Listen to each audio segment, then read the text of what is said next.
Hello everyone, and welcome back to Jesse Hecht Creative. Today we're going over every movie I've ever seen ever, ranked from worst to best. Before we begin, leave a like, hit subscribe, and comment below your favorite figure in this review. It really helps out the channel. Now let's get to it.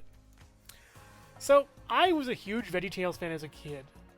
It's Christian messages mixed with just the most insane, random, funny humor. And I latched onto that more in the messages, I think. It's not really one of those, like, indoctrination strange things. It's more of, like, we have this weird show that just so happens to have Christianity in it. And Bible stories. And there's, like, a Monty Python reference in one of the, shows.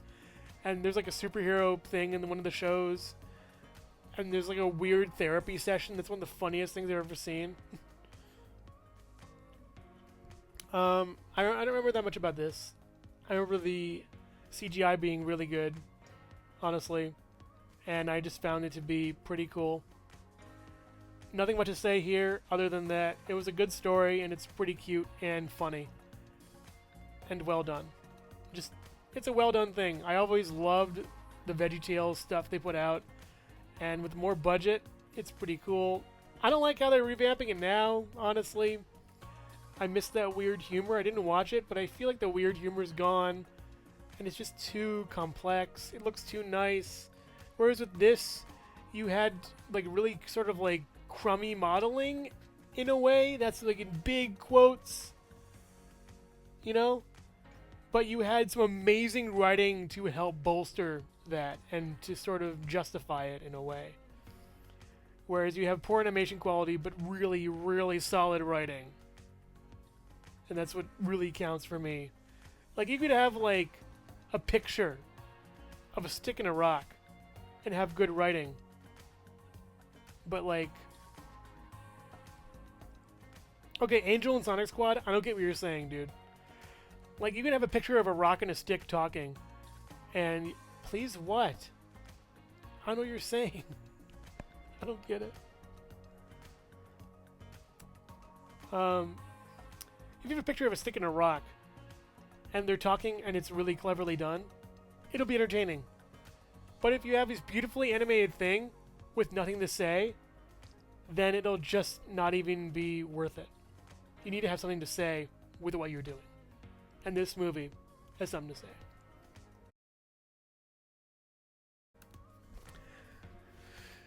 I don't know why I put this over here in the listing. I made this back in like 2020, whatever. Big Fat Liar is about Frankie Muniz and Amanda Bynes, and I think they make this idea for a movie, and then Paul Giamatti steals it, and they just prank him the rest of the movie. What they do is they turn his pool blue, and now he's blue, and they have this big like chase scene in the Universal Studios tour, which is pretty great because they flood him with the flood that happens in there. I gotta mention, Frankie Muniz and Amanda Bynes, I hate to say, both aren't doing so hot. Frankie Muniz has like amnesia, at least from when he has memory issues from when he was doing Malcolm in the Middle. He forgets a lot of the scenes he was doing. And Amanda Bynes, poor Amanda Bynes, drugs, man. Don't do drugs. Do not do drugs. Gosh. Really. They mess up your life. I mean, Amanda Bynes used to be this great actress. She was really funny and very clever, weird stuff. I went to the taping of her first show. My grandma knew her grandma. And that was pretty cool. I'm somewhere in the taping of her first show in the audience, I think. Like in the middle, far right-hand side. Not my right, the screen, the right of the screen. It was pretty cool. It was pretty interesting because there's like a scene where her body double falls, and then like you cut, and then she comes in, and then they hit action on that. So that's pretty neat. Other than that, it was a pretty good thing. Yeah. Yeah, just good movie. Good movie all around on that.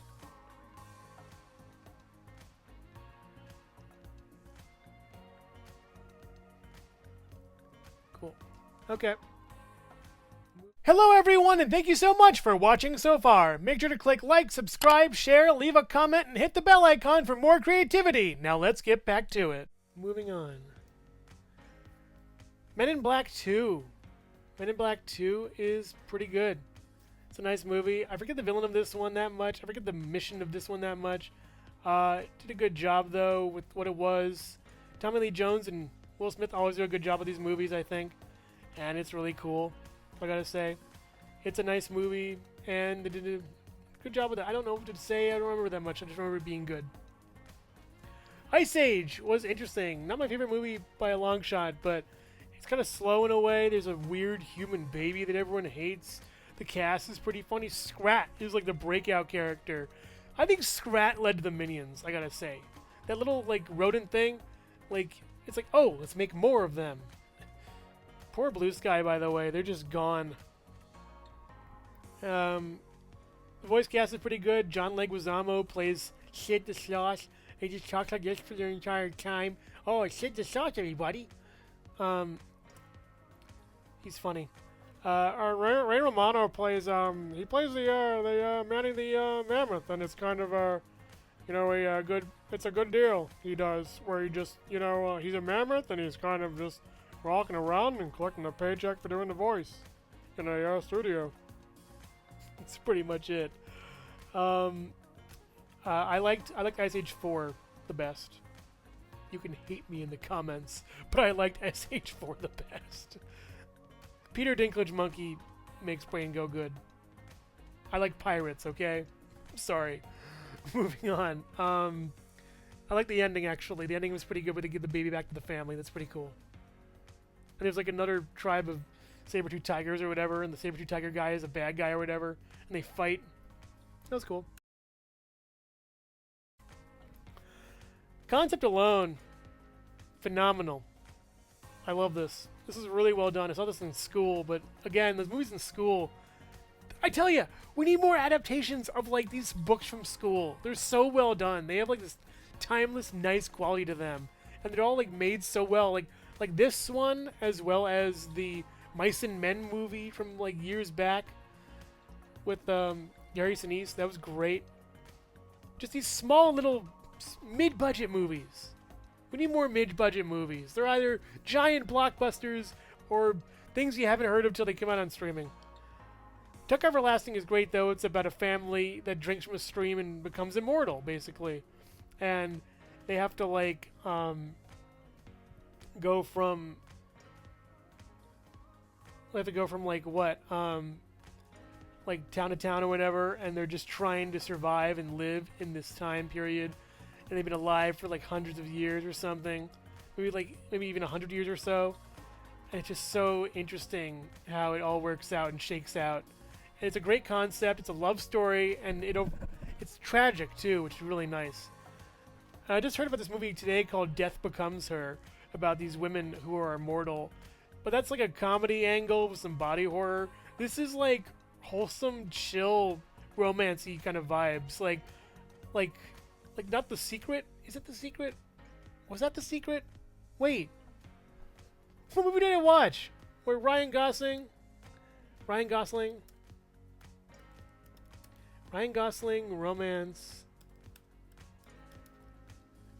movie, Ferris wheel, The Notebook. Oh, okay, that was The Notebook. And what's The Secret? I don't know. Anywho, well, I'm trying to get back on track with this whole thing. Tucker Everlasting is great. Concept alone, it's really cool. I'm getting a lot of laughs on my page. I don't know why, but whatever. Thank you so much for watching Jesse Hecht Creative. Make sure to click like, subscribe, share, and leave a comment. You can also visit us at jessehechtcreative.com for more reviews like this one. Thank you so much for watching, and keep being creative. Stay tuned.